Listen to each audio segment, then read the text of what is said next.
If you think about it, it's kind of arbitrary, the distinction we place, this magical line between the number 1 and 2.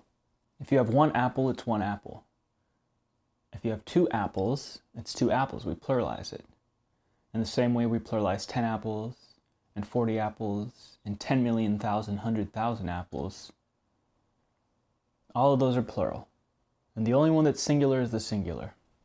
You know, it makes you wonder, like, well, I mean, we can easily distinguish between 2 and 4 and 6 and 10,000. Like, do we really need a whole different thing, like a singular grammar structure to distinguish between 1 and 2?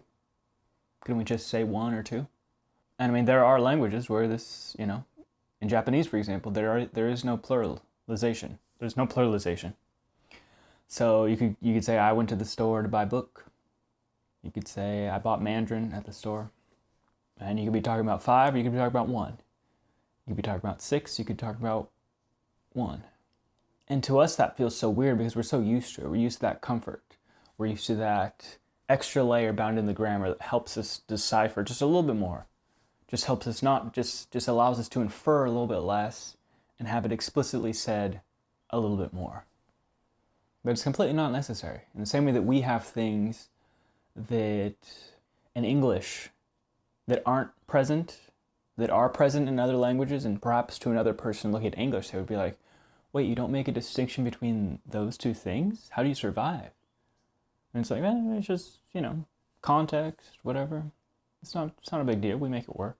Like, for example, a lot of languages have a really stark contrast between a sort of formal and an informal. For example, the pronoun, like you, is that a pronoun? I don't know grammar.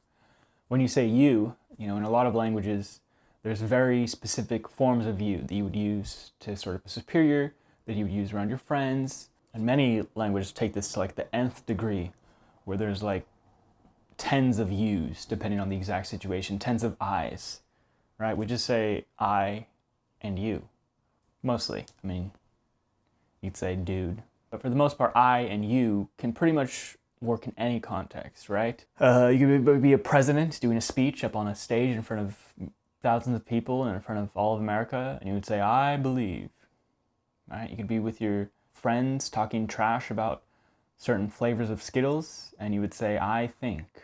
That would be unthinkable in other languages.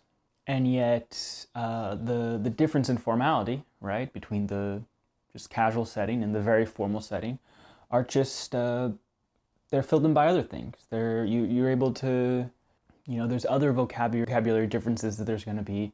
You know, the language is not going to be the same between the guys talking about Skittles and the guy doing a presidential address. That difference doesn't have to be marked by the way we say I or the way we say you. Right? And it's the exact same thing with apple and apples. You could easily get by with only having apple and just have other ways of distinguishing between 1 and 2 apples in the same way that we do just fine distinguishing between 2 and 3 apples and 3 and 4 apples. We just use a number if it's necessary, and a lot of times it's not necessary. You think about the word deer, for example. I saw a deer in the forest. I saw 3 deer in the forest.